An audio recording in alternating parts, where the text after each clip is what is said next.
Hello, and welcome to Greenwich House Music School. We're here in the backyard garden of our historic brownstone right in the heart of the West Village. I'm Rachel Black, director of the school.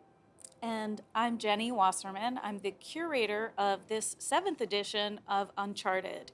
And together, Rachel and I produce both the concert series, which you're about to see, and the artist residency that's been taking place over the course of this past year. The next 6 weeks of music offer a first look into a broad range of artists in the New York music scene who we've had the pleasure of working with over the last year throughout the ups and downs of the pandemic. And in a way, it's brought us closer together. It's true. Now, normally we'd be sitting upstairs in our beautiful recital hall, sitting shoulder to shoulder. Or dancing in the aisles. Right. But since that's not possible this year, we are thrilled to share these projects for the first time with a new partnership with our friends across town at Joe's Pub. Once again, proving that we as arts organizations are stronger by working together. Greenwich House was founded in 1902 and began offering music lessons in 1905. For 116 years, we've offered high quality, affordable arts education for people of all ages. We've also been the creative home for countless other musicians in the New York City area, including John Cage, Meredith Monk, Bobby Lopez, and Arturo Farrell. Impressive. Yeah.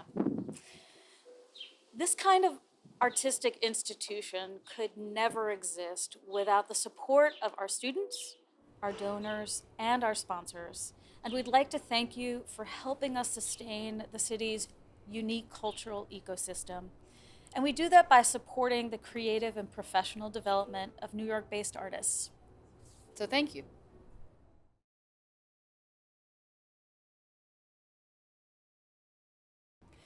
Tonight we present Shaina Taub, sharing brand new songs from her project, Songs of the Great Hill. We hope you enjoy. You ready? Oh, whenever you're ready. Ready? Perfect. Nailed it. Great. So late last summer, kind of when it became clear that there wasn't going to be any live performance, any theater, any music, any of the things I spend all my time doing, that none of that was going to return anytime soon, and definitely not for the rest of the year. I kind of took a step back to recalibrate, because for me, like, I've defined my whole life by singing together with people in rooms and groups, and that was uniquely the most dangerous thing you could possibly do, which was, like so many, millions of other artists, it was just this really bizarre heartbreak. And so I just kind of put all my current projects to the side, and turned over a new page, and was like, why don't I just sit down and write some songs?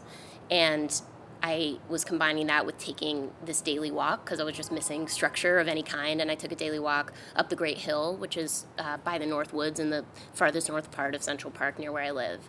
And the walk up that hill is actually surprisingly steep, and it was kind of humbling every day to be reminded, like, oh gosh, this is kind of hard. And it felt like this metaphor just staring me in the face of, like, we're all doing this climb every day, trying to make it through this devastation and loss and just total bizarreness that is this time. So I would take that walk, and I would go all the way down to the Delacorte Theater, which is where usually we do Free Shakespeare in the Park with the Public Theater that I've been a part of for a while. And of course, last summer we couldn't do it, and so I would kind of just wander down around the Delacorte by the stage where there was like a tarp pulled over a half-built set, and I would just sit on this little dock by what's called Turtle Pond, because of all the turtles behind the theater right in front of Belvedere Castle, and just try and process what was going on.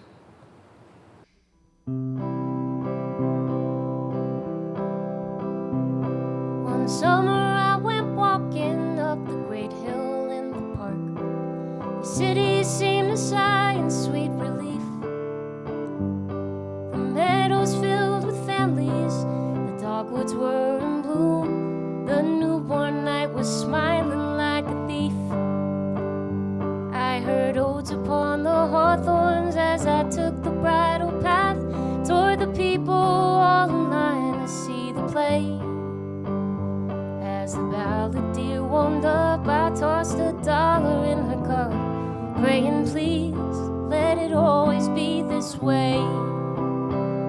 We sang beneath the stars as the fireflies lit the lawn. We danced despite the rain as the food of love played on. Every heavy heart left lighter past the castle. castle and beyond on Turtle Pond. On Turtle Pond.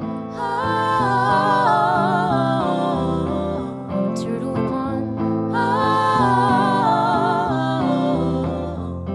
Last summer I went walking down the hill I know so well. The city seemed to sink in tired grief.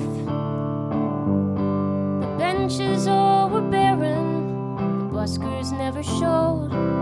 I crossed the Gothic bridge in disbelief. I heard elegies on brambles for the loved ones we had lost, and echoes of the laughter we once knew. Outside the Delacorte, I felt a sword. I shook his head and said, oh God, what are we gonna do? If only we could sing beneath the stars as the fireflies light the moon, and dance despite the rain as the food of love plays on. Every heavy heart is wishing we could wave a magic wand on Turtle Pond. On Turtle Pond. On Turtle Pond. When will we gather here again? Will our little hope hold out till then? Seats are sitting empty, stages laying bare, but someday, some summer, I will meet you there. And we will sing beneath the stars as the fireflies light the lawn. We'll dance despite the rain as the food of love plays on. Every heavy heart will beckon, and together we'll respond on Turtle Pond. On Turtle Pond. On Turtle Pond.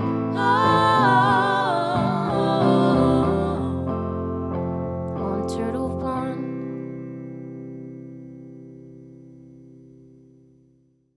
So I started writing this batch of songs late in the summer, so a few months before the presidential election. And so every day I feel like I was waking up with this low-key hum of dread of just, oh God, what if 45 gets reelected? It just felt too unspeakably scary, and the thought of reflecting on like the last 4 years and all the damage that he'd done that was going to reverberate for so many more generations, and just that fear and terror, like especially on so many levels, but especially around the planet, and like pulling out of the Paris Accords and just failure to act or believe on climate change, like it really was putting me in that like apocalyptic dread place, and thinking about, well, I'm an artist, I'm a musician, what is the role of the musician in the apocalypse, and what song would we play as the ship is sinking, like the string quartet as the Titanic goes down, and what will we all play when the moment that dystopian future finally like takes us all down. And so I wrote The Last Song on Earth.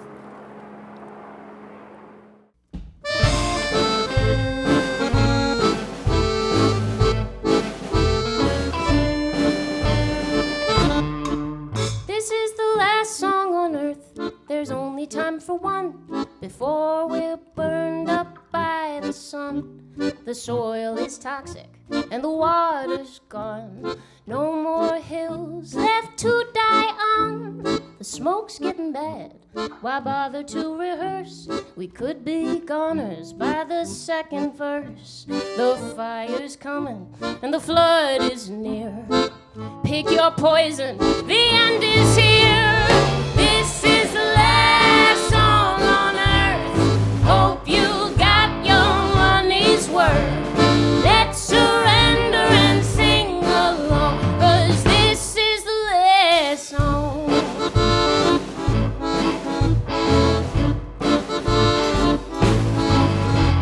We ruined the air with all our gassy cars, but the billionaires are safe on Mars. They blasted off before the food ran out, before the plague, yes, before the drought.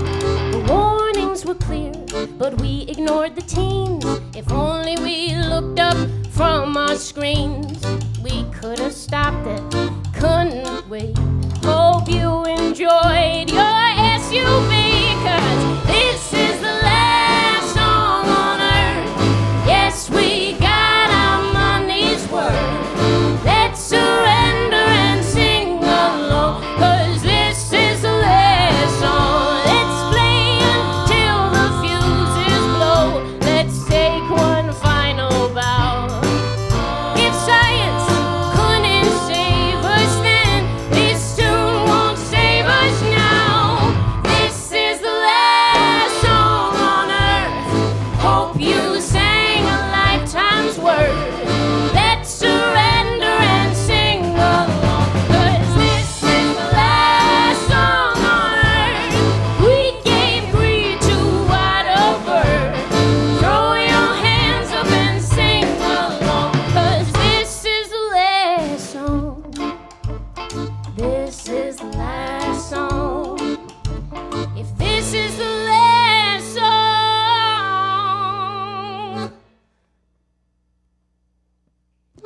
So tikkun olam is a Jewish concept. It's a Hebrew phrase that means to repair the broken world. And it's this idea that it's part of our calling as people to leave the world better than we found it, and to use whatever tools we have to see what's broken around us in society and culture and try and fix it and make a positive change in society. And last fall, like in the middle of this writing, I was asked to play a few songs at a rally event, socially distant in the streets, around voter registration and trying to encourage people to participate in democracy and to stand up and fight for voting rights in areas where the vote was being suppressed and all of that good stuff. And in thinking about wanting to write a song for that, specifically a song to be sung outside and, you know, to have that real feel, it came back to that concept of tikkun olam, and it just feels so singable. And tikkun olam, like, it's so percussive, I'd always want to kind of organize a song around it. And for me, what it means to me, I'm not even that religious of a person, but there is, like, when I'm thinking about tikkun olam, a line from Exodus I come back to, which is, do not hurt or oppress a stranger, for you were once a stranger in the land of Egypt. And for me, it brings up this question of, are we going to show up for others in the way that we show up for ourselves and our neighbors and families? Are we going to fight for healthcare, jobs, living wage, justice for other communities in the same way we would show up for ourselves and our own families? And, like, trying to always hold myself accountable to answering that question with yes is what tikkun olam is to me.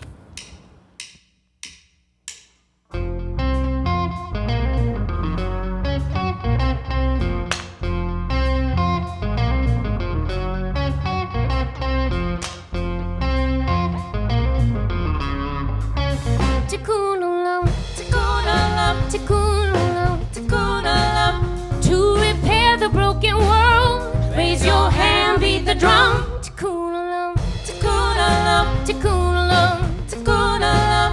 For a change to come, tikkun olam. In a city where schools have more police than they have nurses, in a country with more prison cells than hospital beds, where we spend more on war than medicine, how will we get well? There is an ancient phrase in Hebrew, accompany you, means we got a job to do. It isn't simple, but it's true. Tikkun olam, tikkun olam, tikkun olam, tikkun olam. To repair the broken world, raise your hand, beat the drum. Tikkun olam, tikkun olam, tikkun olam, tikkun olam. For a change to come, tikkun olam, tikkun olam, tikkun olam, tikkun olam, tikkun olam.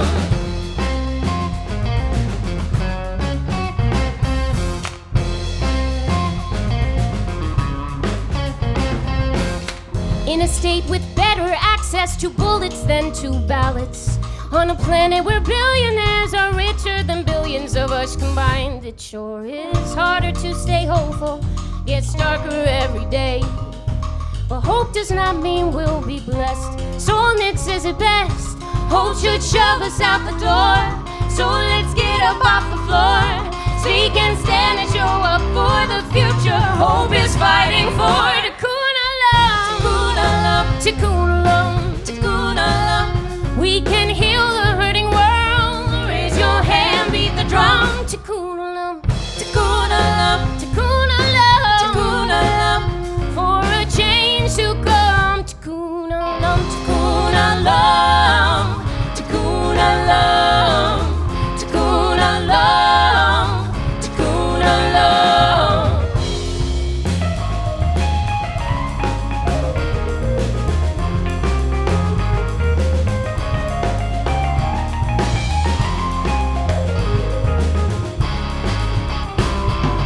Working for a way we can build a better day.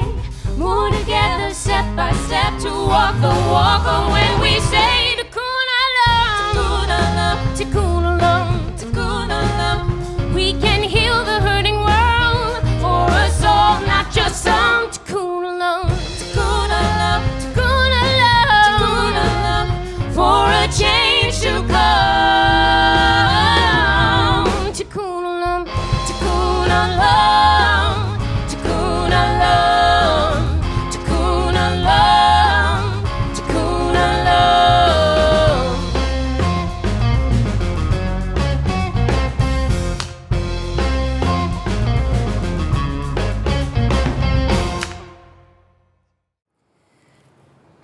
I started therapy for the first time in my life right before the pandemic began. I've been putting it off for a while, and I was like, all right, now's the time. And one of the things I started talking to my therapist about is, more than I like to admit, I think I've built up a lot of doubt and fear and anxiety around what other people think and their judgments and critiques of my work and my music and my performance, and just getting nervous about performances. And it was just something I was struggling with more than I kind of ever had. And my therapist asked me, well, did you feel this way when you were younger? Because I've been performing since I was little. And I was reflecting like, no, in my school plays, I felt on top of the world. I felt like so full of joy and happiness, and like just I'm so free. And it was like before I learned to be afraid. And then she asked me, well, then when did you stop trusting yourself? And I was like, whoa, you're right. And that just hit me like a ton of bricks, and I knew I had to write about it. Tell me who you're trying so hard to impress.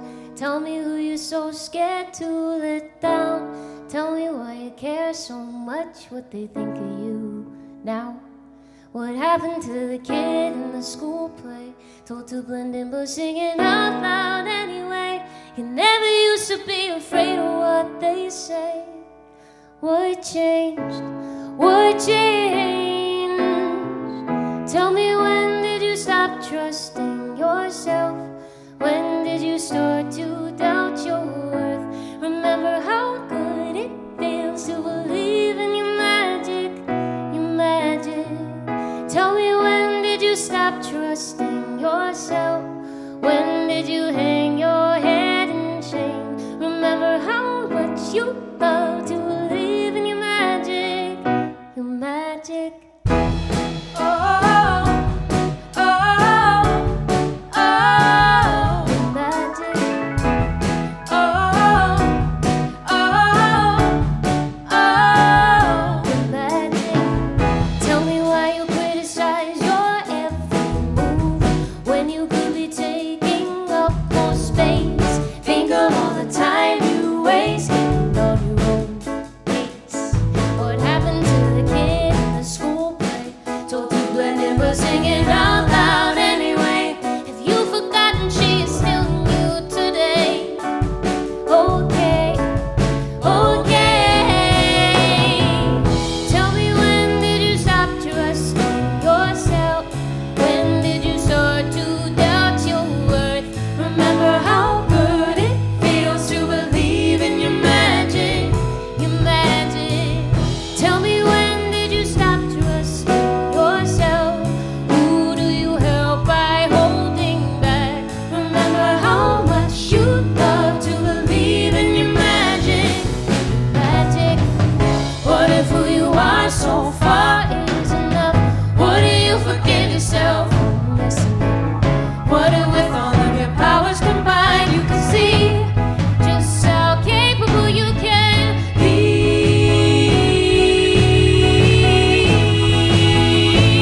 So tell me, what if you never stopped trusting yourself? What if you always know your worth? Remember how good it feels to believe in your magic, your magic.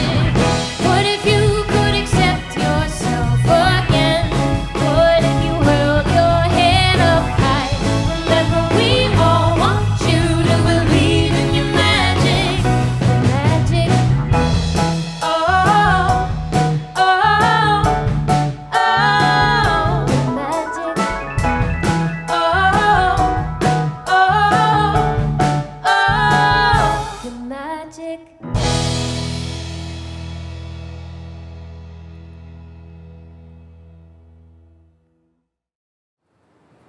This is a song that I've been putting off writing for a while, and it's about an amazing writer named Marina Keegan, who tragically died when she was 22 in 2012 in a car accident. And I never knew her, we never crossed paths, but she and I have a connection that I've had trouble putting words to and even kind of admitting, but in the pandemic, you know, in this batch of songwriting, it was like really facing all of that, and I ran out of excuses to not write it. And so this song it's for Marina. was sitting in a hotel room in Sydney when I heard that you had died. Your essay was going viral. I clicked on it, and reading your words, I cried. I didn't know you, so why was I so upset?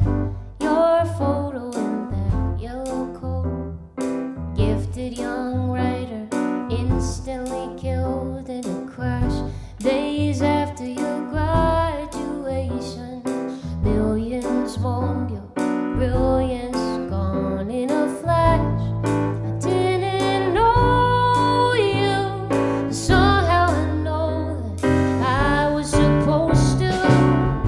Marina, Marina, Marina, what can I say to you? Marina, Marina, Marina, you find a word for this feeling. Can't shake the thought that time took a wrong turn.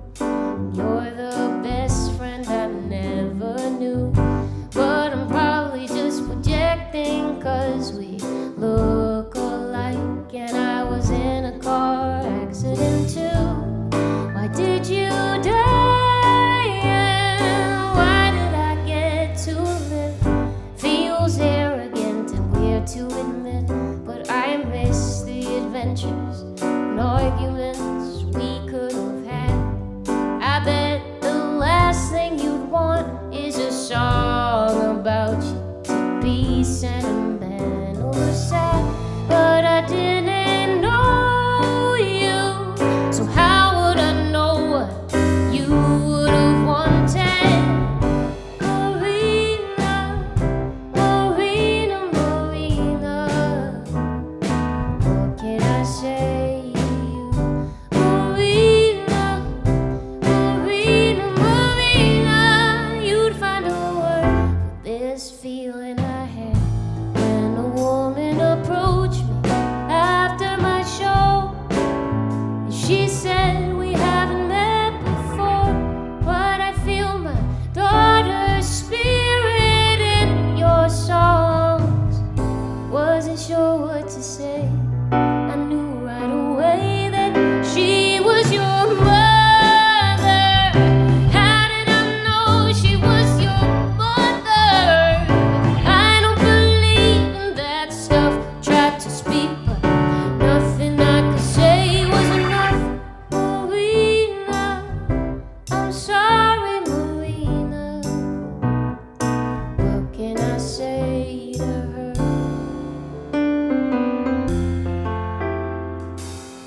She's so ready to embrace our cosmic kinship, but I can't meet her eye.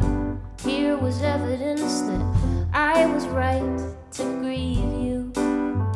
Now I'm too ashamed to try. I'll never know you. I'll never know you. So what do I do with all these feelings?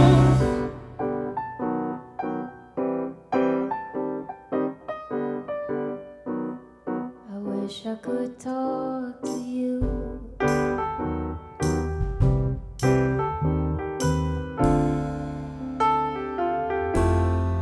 You'd find the word.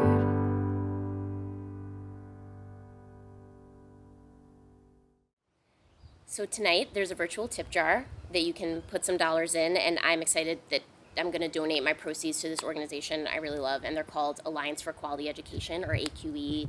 It's a coalition working to end systemic racism and economic oppression in New York State's public schools and to hold New York State accountable to its promise to fund a high-quality education for all of New York's kids, regardless of zip code. And you may have seen last month in the budget, there was a big progressive victory for education. This wasn't just something that happened overnight. This was the result of decades of tireless advocacy on the part of AQE and other organizations, really pushing that boulder uphill with lobbying and rallying and phone banking and organizing. And they are really doing this work all the time so hard to benefit New York's kids.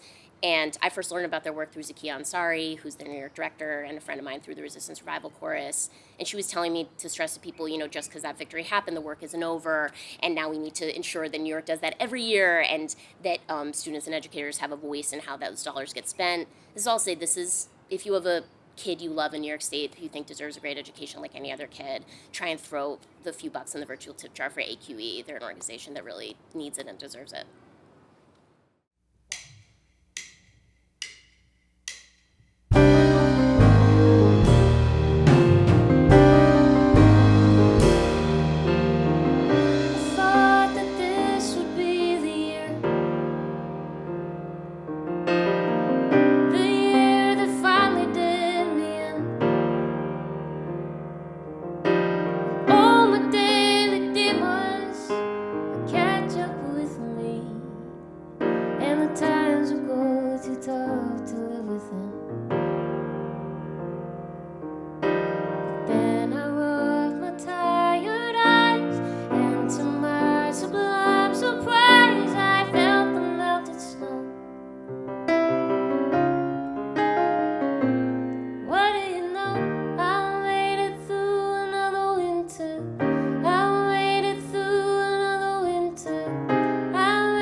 So I'm kind of a whale enthusiast. Like some people like to watch cat videos on the internet. I watch whale videos, like whales breaching, whales swimming. It's just my thing. It always has been.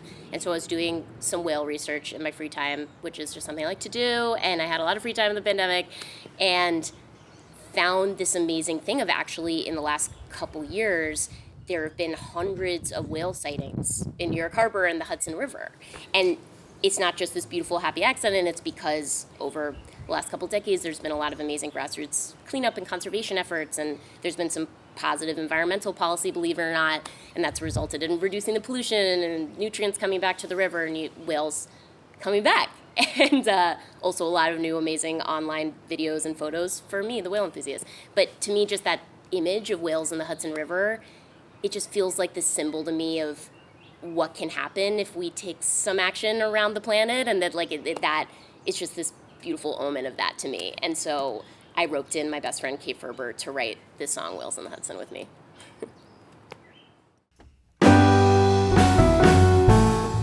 There used to be an island by the river, a forest full, fauna and wild. The people of the land, they tended it by hand. Every living thing was nature's child. You could sit beneath the sycamore, oyster shells collecting at your feet. On the white sand beach we now know as West 42nd Street, watching all the whales in the Hudson, from the river to the sea. What majestic company. Yes, there were whales in the Hudson. Imagine whales in the Hudson. Would it feel like a time machine with the water sparkling clean? If we saw whales in the Hudson. Now the only whale in town is in the museum. We built a landfill where hills used to be. The forest that remains is high rises and cranes, harboring debris of centuries. The big apple's gotten rotten.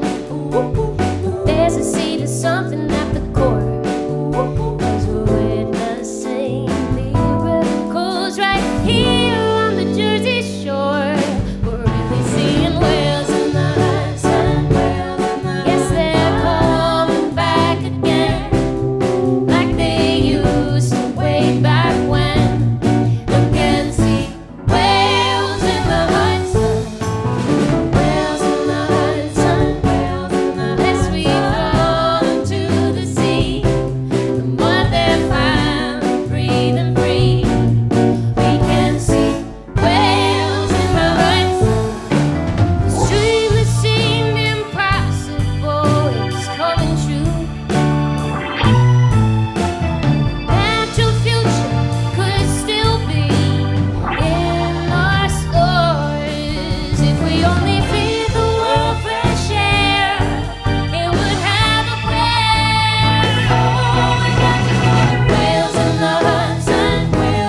People where they used to be. On the planet breathing free. Look and see whales in the Hudson. Whales in the Hudson. For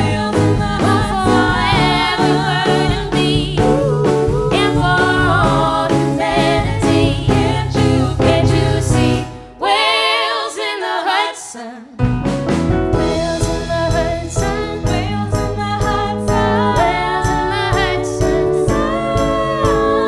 Whales in the Hudson. Whales in the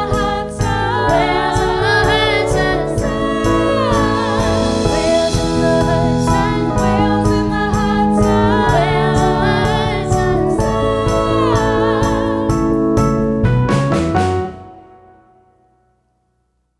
When I was taking these walks every day down the Great Hill, there was a very sweet gentleman playing accordion and busking down by the bottom of the hill. And, there weren't crowds gathering because that wasn't safe to do, which was the right thing. But it was always so heartbreaking to me to see this busker without an audience. And so I would So I just felt these like accordionist sympathy pains with him, and I would put some money in his case and then go back to my apartment and play accordion alone in my room. And I started to work on this accordion melody. And usually in my writing, I write lyrics first. But I was like, well, what if I start with music? Let me get back to that. And I ended up writing this whole song just musically. And I sat on it for a few days, just playing this melody over and over. And for the longest time, I couldn't find words. And I'm calling this 2020 Waltz.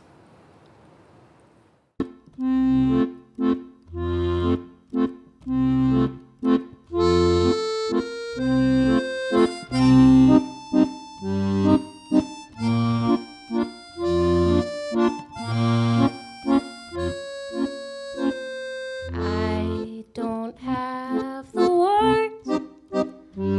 I don't recognize the world outside my door anymore, I guess. Can you express this senselessness? 'Cause I don't have the words. All I have is one repeating underscore for this war between the truth and lies. Please advise. I need something to trust, something to show us just how we will make it out of this alive. Language used to console me, but now I'm out of words. I can tell I'm being tested by some god. I'm so flawed, I still believe in reason, even when the country's lost its mind. Still I'm desperate for a sentence to define or assign some meaning to all this. Well, I don't have the words.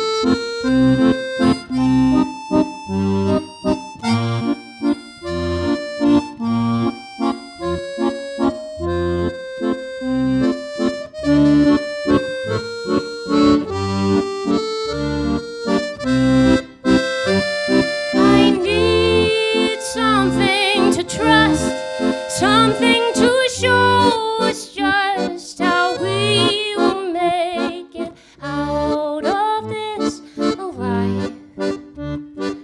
Language used to console me, but I don't have. I don't have.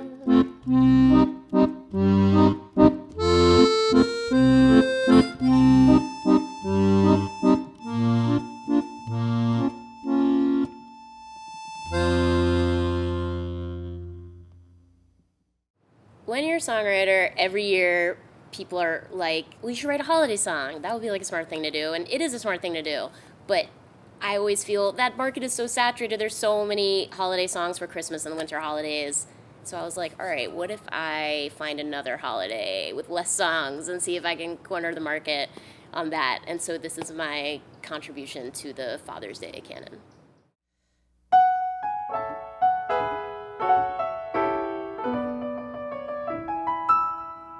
There are so many fathers to celebrate, old, departed, and new. If you have or had a wonderful dad, this song is not for you. This one's for people who every Father's Day feel like they wanna throw up. For each of us born to a dad who blew all the chances he had to show up. And estranged, he cannot be changed, but still the yearly reminder is always a thrill. So here's to the fathers who fit this bill. Happy Father's Day, Father's It's about time that we all admit on Father's Day, Father's Day, plenty of papas are pieces of shit. If you can't just sweep that away, you're not alone on Father's Day. You're not alone on Father's Day. If the annual fatherly scrapbook on Instagram fills you with anger and dread, if you are grieving a difficult dad, whether he's living or dead, if when others mention him it feels like a phantom limb is sore, this holiday might be a little less hard if Hallmark came out with an honest card for Father's Day, Father's Day, to thank him for teaching us how not to be. Father's Day, Father's Day, saying have a nice time with his new family, if that's what you'd rather say. You're not alone on Father's Day. You're not alone on Father's Day. You're not alone on Father's Day, Father's Day.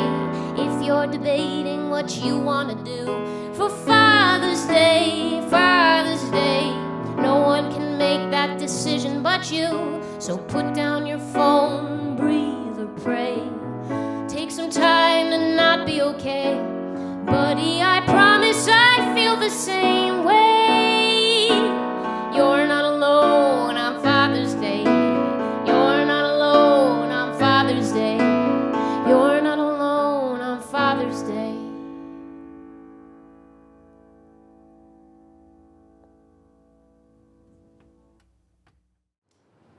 So before the pandemic, I was mostly focused on theater stuff, and my theater songwriting, I tend to approach things with a real plan and an outline, and I feel like because the song has to do so much work with story and character and fit in a larger piece, and I do love that work, but at least my approach to it is in that specific way where I end up doing a lot of pre-work before really sitting down to write the song, of like figuring out what the song needs to do, what it needs to be. And also in life, like I like those plans, I like those schedules and deadlines and structures, it's just who I am, and all of that went out the window with the pandemic. And so I was like, what if I try, much to my own chagrin, of like embracing that in the writing? And what if a few times I sit down at the piano with no plan, with no idea, words or music, and just force myself to sit there and go?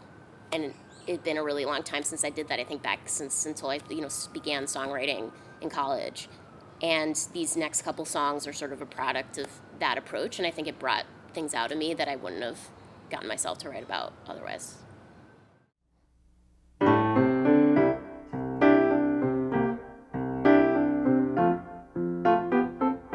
You're always on Twitter. You're never on time. The sound of your snoring could be considered a crime. But out of everyone I've ever met, honey, I hate you the least. Honey, I hate you the least. The people I come across rub me the wrong way. They've either got much too much or much too little to say. Still, out of everyone I've ever met, honey, I hate you the least. Honey, I hate you the least. And I know I can be a pain in the ass. I leave my dirty laundry all over the floor. Stubborn as anything, but still I hope you hate everybody else a little more. 'Cause honey, without you I would be toast. You're last on my shit list. That's why I love you the most. So out of everyone I've ever met, honey, I hate you the least.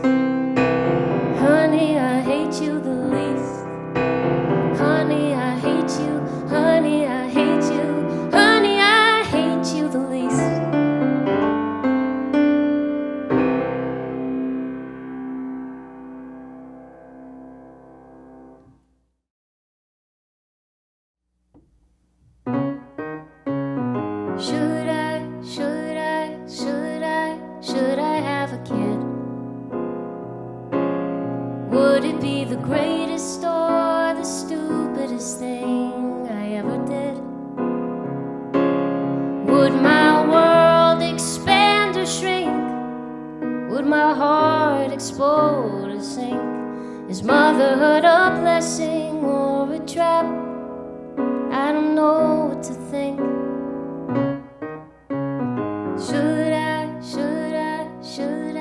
Should I have a kid? Would it blow my mind or make me blow my lid?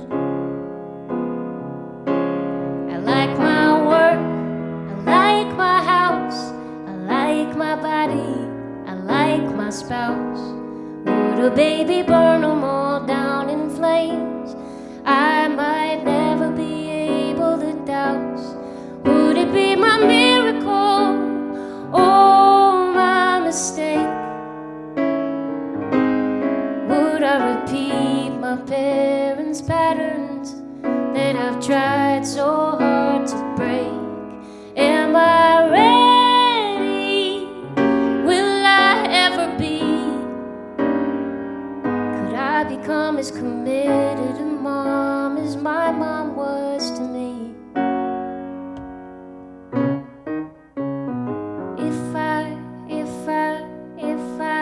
If I have a kid,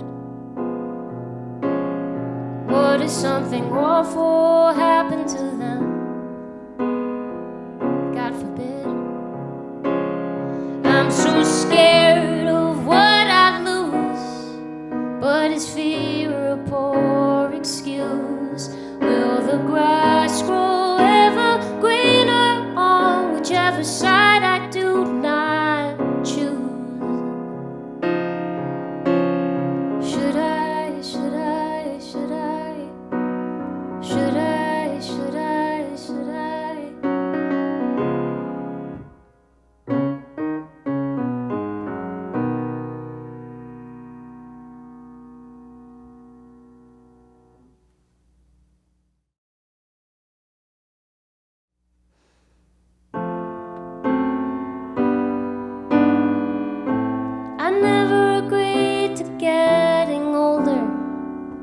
But somehow here we are.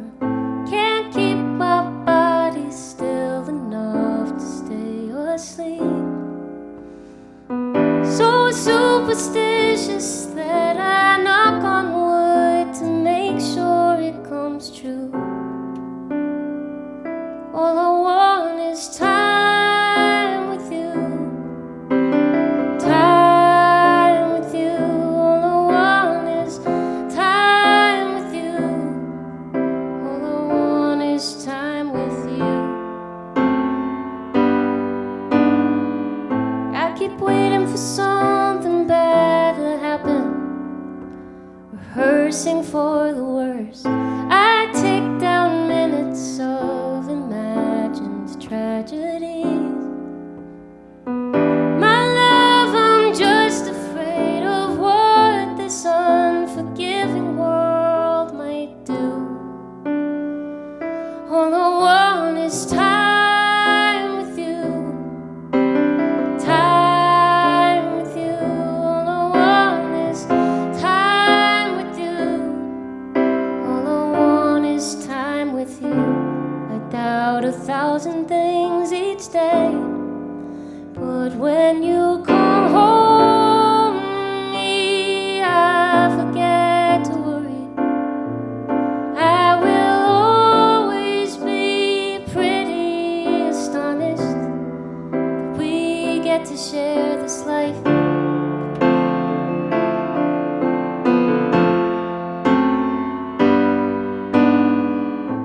I count up the years we've been together and hold them in my hands.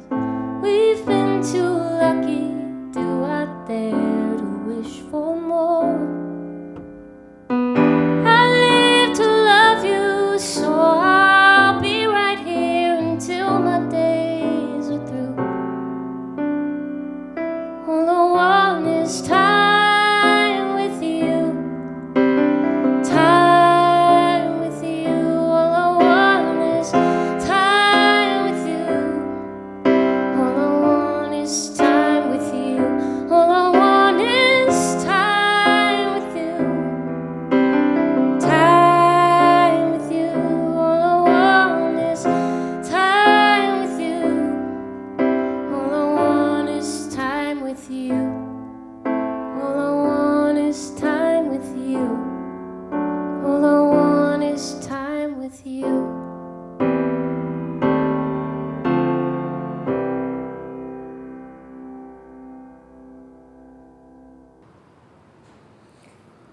On the Saturday morning, they called the presidential race for Biden.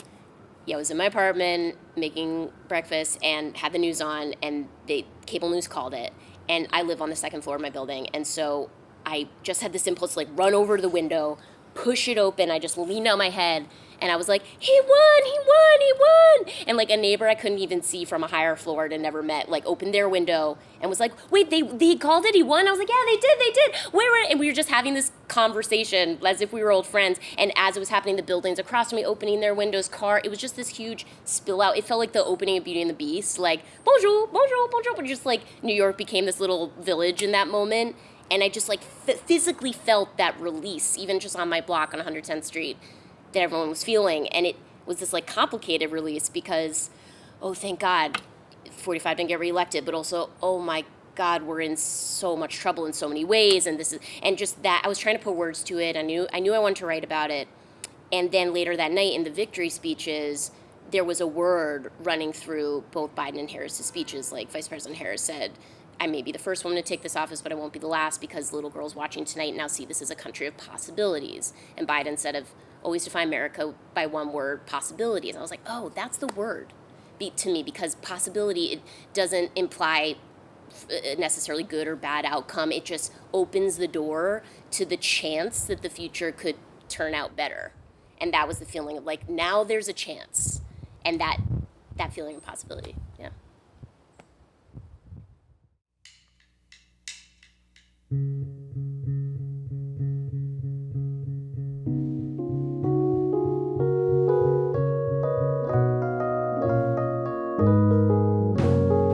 Open your window, honk your horn, step outside, a new morning is born. There is still so far to go, but I'm beginning to see possibility, possibility, possibility. Can you feel the possibility, possibility, possibility? Can you feel the possibility, possibility of growth, possibility of healing, possibility of a better feeling, possibility of truth, possibility of science, possibility of communal reliance? Can we hold on to this sense of potential energy? Possibility, possibility, possibility. Can you feel the possibility, possibility, possibility? Can you feel the possibility, possibility of grace, possibility of movement, possibility of a real improvement, possibility of peace, possibility of fairness, possibility of a higher awareness? Let us hold on to the sense of a swelling harmony. Possibility, possibility, possibility. Can you feel the possibility, possibility, possibility? Can you feel the possibility? Dare we allow ourselves this joy, this joy? There's plenty of darkness left to fight, but what we do next is our choice. So make some room to rejoice. We can celebrate, we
So we've been doing this show and filming it, but in reality, there's people in this room. And so as I introduce the band, we are in a totally safe, vaccinated, socially distant COVID protocol place, but we have some friends here, we have some amazing tech people, we have some amazing producers from Greenwich House Music School, and I'm gonna introduce my amazing musicians, and why doesn't the room? You can make yourself known, we can make some noise. So I like reality, and we're all here together in this room, which I don't know about anyone else, but this is the most people I've been in a room with in a really long time, and it feels really good. So on the north, that's right. Reveal, there are people here. We have on the Nord keyboard, David Farrell Melton. We have on the bass and the guitar, Mike Brun. On the drums, Mr. Hiroyuki Matsuura. On the vocals, we have Miss Kuhoo Verma. And Miss Sylver Wallace. And this has been such a gift this past month to be able to be here at Greenwich House Music School and have the support and the resources to get to really focus on this music. These are all brand new songs. We're all bringing them to life for the first time, and it's just been so healing in so many ways. So I'm so grateful to all the staff and everyone here at Greenwich House Music School for making this possible, and to our friends at Joe's Pub too. It's been a great melding of like my artistic home at Joe's and new friends here at Greenwich House. And thank you so much. And also for those watching this on the computers at home, please throw in to the virtual tip jar some dollars to Alliance for Quality Education that I was telling you about before in my pre-taped thingy. They're a really amazing organization. They deserve your money. And this building that we're in has been here for over 100 years, offering affordable arts education for kids of all ages. And that spirit of the fact that all kids deserve education is what AQE is all about. So we're all products of music education, and definitely, give that your money if you can. It's really great. Every dollar helps. And wow, okay, I can't really talk anymore. This is really emotional. Just really grateful to everybody. Okay, we're gonna be back in this past few days. I know this is gonna air in a few weeks, but the announcements have been coming back. The arts and culture in New York are gonna come back, and I feel that sense of like the possibility we were just singing about, it really feels real. And so I hope that the next time we're playing these songs for you is live in person. But for now, we'll leave you with this song, Sing Again, that is in the spirit of we're gonna sing again, we're singing again right now, and we're gonna keep going like we always do. Okay.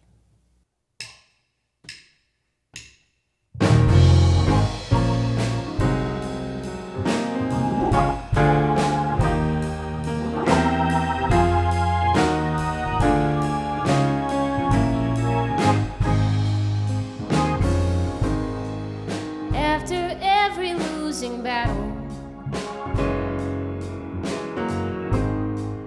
every desperate place we've been,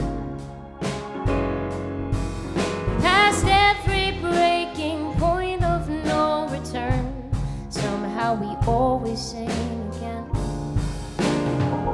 We always sing again, sing again. Oh, we all rise and sing again. After every last disaster, once we're sure we reach the end, we lift each other off of the ground and say, someday I know we'll sing again. 'Cause we always sing again, sing again. Oh, we all rise and sing again, sing again.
Okay, I think that's a wrap. Cool.